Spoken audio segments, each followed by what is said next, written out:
دیکھیں اس میں پہلا عقیدہ ہے حساب حق ہے، اعمال کا حساب ہونے والا ہے۔ اللہ فرماتا ہے وَمَن يَعْمَلْ مِثْقَالَ ذَرَّةٍ خَيْرًا يَرَهُ وَمَن يَعْمَلْ مِثْقَالَ ذَرَّةٍ شَرًّا يَرَهُ، یعنی جو ایک ذرہ کے برابر اچھائی کیا ہوگا وہ بھی اس سے پوچھا جائے گا، اور ایک ذرہ کے برابر برائی کیا ہوگا وہ بھی اس سے پوچھا جائے گا۔ وہ اپنے اچھائی اور برائی کو دیکھے گا۔ یعنی کہ ذرہ کسے بولتے ہیں؟ ریت جو شکر ہوتا ہے نا، شکر کے دانے سے بھی باریک ہوتا ہے، اسے ذرہ بولتے ہیں۔ اتنا بھی اگر کسی نے دنیا میں کیا ہوگا تو محشر میں اللہ تعالیٰ اس کا حساب لے گا اور وہ دیکھے گا اپنی نظروں سے۔ تو یہ حساب حق ہے، اس کا انکار نہیں کیا جا سکتا۔ حساب کا منکر کافر ہے۔ اگر کوئی یہ گمان کرے کہ محشر میں ہمیں حساب نہیں دینا ہے، انکار کر دے حساب کا، تو بندہ پھر مومن نہیں رہ جاتا۔ حساب ہونا ہی ہے، یہ عقیدے میں شامل ہے ہمارے۔ کسی سے تو اس طرح حساب لیا جائے گا کہ خفیہ اس سے پوچھا جائے گا۔ اب حساب کی نوعیت بتائی جا رہی ہے۔ دیکھیے حساب بھی کئی کیٹیگری کی ہونی ہے، کئی مطلب اس کے درجے ہیں۔ کچھ اچھے لوگ ہوں گے، کچھ بہت اچھے ہوں گے، کچھ اچھوں میں اچھے ہوں گے، کیونکہ اللہ تبارک و تعالیٰ ایک مقام کا سب کو بنایا نہیں ہے۔ تو جو جتنا اللہ کا قرب حاصل کیا ہوگا وہ اللہ کی بارگاہ میں اتنا ہی اچھا ہوگا۔ تو اس کے حساب کس اعتبار سے ہوں گے اسے دیکھیں آپ۔ کچھ لوگوں کے خفیہ حساب ہوں گے، یعنی خفیہ پوچھا جائے گا، کوئی نہیں جان پائے گا محشر والا کہ اس سے حساب ہو گیا۔ ایسا بھی نیک بندہ وہاں ہوگا، بالکل چھپا کر کے اللہ تعالیٰ اس سے حساب کر لے گا اور پوچھ لے گا کہ کیسے پوچھے گا؟ تو نے یہ کیا اور یہ کیا؟ عرض کرے گا ہاں اے رب، یہاں تک کہ تمام گناہوں کا اقرار کر لے گا۔ یعنی اللہ پوچھے گا یہ کیا یہ کیا یہ کیا، تو سارے گناہوں کا اقرار بندہ کر لے گا۔ اب یہ اپنے دل میں سمجھے گا کہ اب تو ہم گئے کام سے، کیونکہ سارے گناہوں کا اقرار کر لے گا تو اب ڈرے گا نا۔ فرمائے گا کہ ہم نے دنیا میں تیرے عیب چھپائے اور اب پھر بخشتے ہیں۔ سبحان اللہ، دنیا میں عیب چھپائے، اب یہاں بھی ہم تمہیں بخش دیتے ہیں۔ مگر یہ کیٹیگری ہے ایک الگ۔ اب ہر کوئی بندہ یہ نہ سمجھ لے کہ چلو بھائی ہم نے گناہ کیے اور پھر اللہ ہمیں بخشی دے، بخشے گا ضرور، اس کی رحمت سے ہم پوری امید رکھتے ہیں کہ ہم سب کی بخشش کرے گا اللہ تبارک و تعالیٰ۔ لیکن کون بندہ ہوگا وہ دنیا میں طے ہو جاتا ہے۔ اللہ کے نبی نے فرمایا دنیا مزرعہ آخرت ہے، یعنی آخرت کی کھیتی ہے۔ تو ہم نے یہاں فصل کیسا لگایا ہے وہی ہمیں وہاں کاٹنا ہے۔ آپ سمجھ رہے ہیں؟ آگے دیکھیے، اور کسی سے سختی کے ساتھ ایک ایک بات کی باز پرس ہوگی۔ ایک تو نرمی کے ساتھ بندہ ایسا پوچھ لیا جائے گا کسی کو خبر نہیں چلے گی، اور ایک بندہ ایسا بھی ہوگا جس سے سختی سے ہر بات پوچھا جائے گا، جس سے یوں سوال ہوگا وہ ہلاک ہوا۔ کسی سے فرمائے گا اے فلاں، کیا میں نے تجھے عزت نہ دی، تجھے سردار نہ بنایا، تیرے لیے گھوڑے اور اونٹ وغیرہ کو مسخر نہ کیا، یعنی ہر سواری تم کو دی۔ اس کے علاوہ وہ نعمتیں یاد دلائے گا، عرض کرے گا ہاں تو نے سب کچھ دیا تھا، یعنی ساری نعمتیں اللہ گنائے گا کہ تجھ کو ہوائی جہاز دیا اڑنے کے لیے، تم کو پلین دیا چلنے کے لیے، تم کو بائک دیا چلنے کے لیے، ساری نعمتیں گنائے گا۔ تو سب اقرار کرے گا کہ ہاں اللہ تو نے سب کچھ دیا۔ پھر فرمائے گا تو تیرا کیا خیال تھا، مجھ سے ملنا ہے؟ تیرا دنیا میں تھا تو یہ خیال تھا کہ مجھ سے ملنا ہے، میرے پاس آئے گا، میں حساب لوں گا؟ عرض کرے گا نہیں، بندہ کرے گا نہیں۔ تو فرمائے گا تو جیسے تو نے ہمیں یاد نہ کیا ہم بھی تجھے عذاب میں چھوڑتے ہیں۔ سب سے ضروری کیا ہے کہ اللہ کی نعمتوں کا شکر ادا کرنا۔ اس سے یہی تو پتہ چلا نا۔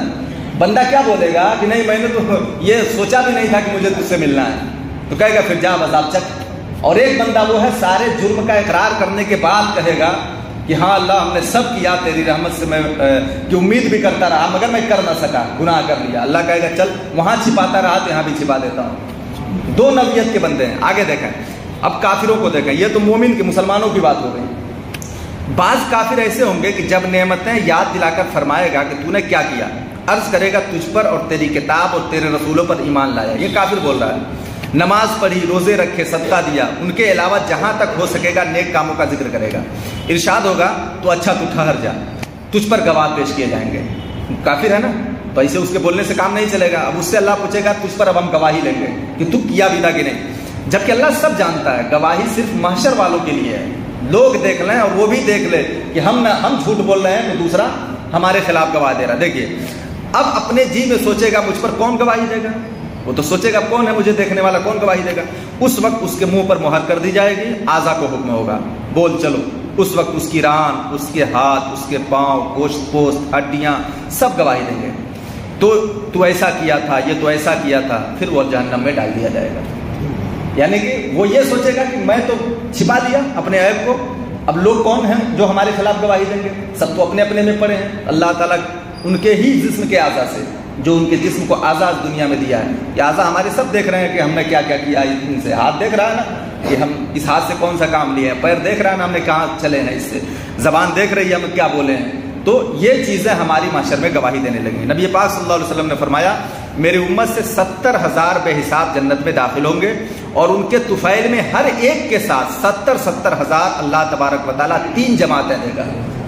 70,000 تو ایسے جماعت جنت میں جائے گی جن سے کوئی حساب نہیں ہوگا, اور اس جماعت میں جتنے لوگ رہیں گے سب کے ساتھ 3 جماعتیں 70,000 کی ہوں گی. 3 جماعتیں 70,000 کی. اور کچھ دن پہلے ایک حدیث میں نے سنایا تھا جس کا حساب بھی 4 ارب 91 کروڑ ہو رہا تھا کہ اتنے لوگ بے حساب جنت میں جائیں گے جن سے کچھ پوچھا ہی نہیں جائے گا. تو ایسے لوگ بھی ہوں گے جن پر اللہ کی رحمت جھما جھم برسیں گے انشاءاللہ. معلوم نہیں ہر جماعت میں کتنے ہوں گے, ان کا شمار وہی جانے. تہجد پڑھنے والا بلا حساب جنت میں جائے گا. اسی لیے کہا جاتا ہے کہ نمازیں پڑھیں تو عشاء بھی پڑھا کریں. اس میں تہجد ہوا, چاش ہوا, عشاء, سب کی اپنی الگ الگ برکتیں ہیں. مگر تہجد کی خاص برکت ہے کہ وہ بندہ اپنی نیند کو قربان کر کے بہت بڑی قربانی دیتا ہے. وہ غفلت والی چیز ہوتی ہے نیند, اکثر فجر برا دیتی ہے. تو نیند قربان کر کے جو بندہ اٹھتا ہے اور تہجد پڑھتا ہے اللہ تعالیٰ اس سے بہت خوش ہوتا ہے. اللہ کے نبی صلی اللہ علیہ وسلم اپنے اوپر واجب فرما لیے تھے, فرض ہو گیا تھا. اللہ کے نبی تہجد کو کبھی نہیں چھوڑا تھا, فرض سمجھ کر کے نبی پاک صلی اللہ علیہ وسلم نے اس کو پڑھی تھی. اس امت میں وہ شخص بھی ہوگا جس کے 99 دفتر ہوں گے. اسی امت میں, امت محمدیہ میں 99 دفتر ہوں گے گناہوں کے, اور ہر دفتر اتنا ہوگا کہ جہاں نگاہ پہنچے گی وہاں تک دکھائی دے گا. اتنا بڑا اس کے پاس گناہوں کا دفتر ہوگا. دفتر مطلب کھلی کتاب اس کے گناہوں سے بھری ہوگی, جہاں نگاہ جائے گی وہاں تک وہ سب کھولے جائیں گے. رب عز و جل فرمائے گا ان میں سے کسی امر کا تجھے انکار تو نہیں. وہ سب دفتر کھول دیا جائے گا. پھر اس سے پوچھا جائے گا انکار کر رہا ہے اس میں جو تم نے نہیں کیا ہے؟ اچھا میرے فرشتوں یعنی کرامن کاتبین نے تجھ پر ظلم تو نہیں کیا, یعنی تم نے نہیں کیا انہوں نے لکھ دیا ہو, ایسا تو نہیں ہوا؟ عرض کرے گا نہیں اے رب.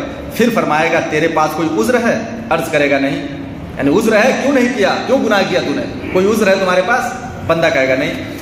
رب فرمائے گا ہاں تیری ایک نیکی ہمارے حضور میں ہے اور تجھ پر آج ظلم نہیں ہوگا. اللہ فرمائے گا تیری ایک نیکی میرے پاس ہے, یہ سارے دفتر گناہوں کے تیرے ہیں, یہ جتنے پیچھے ہوئے ہیں جہاں تک نظر جا رہی ہے یہ سب تیرے گناہ ہیں. پوچھ لے گا کہ کرامن کاتبین نے بھی تو غلطی نہیں کی ہے نا؟ کہے گا نہیں نہیں سب صحیح انہوں نے لکھا, میں نے یہ کیا ہے. سارے گناہوں کا اقرار کرنے کے بعد رب فرمائے گا کہ چل جانے دے, تیرا ایک ثواب ہے میرے پاس, ایک نیکی ہے میرے پاس. کیا؟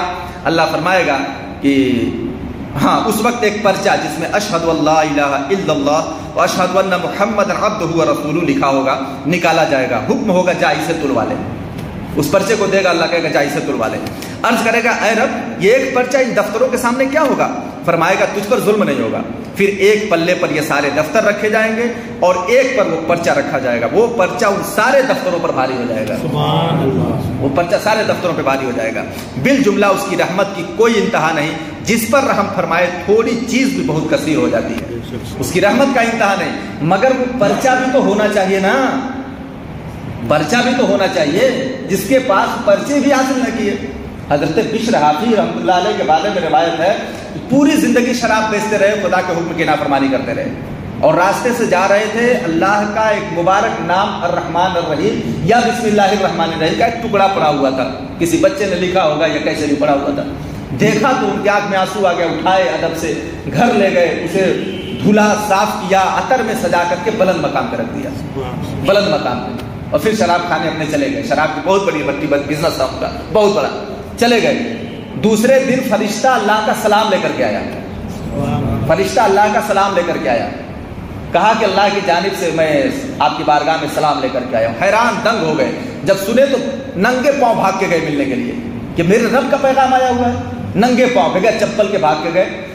اس کے بعد وہ سلام کیا تھا؟ وہ مزدہ جافزہ تھا, تقدیر بدلنا تھا کہ میرے بندے تو نے میرے نام کی تعظیم کی اور ادب کی جگہ پہ رکھا, اس لیے ہم تیری تقدیر بدل دیتے ہیں. پھر بشر حافی کو اللہ تعالیٰ نے ایسا کامل ولی بنایا, ایسا کامل ولی, سارے جانوروں کو حکم دے دیا کہ جس جس گلی سے میرا بشر گزرے گا تم اس پر نیند اور پیشاب نہیں کر سکتے.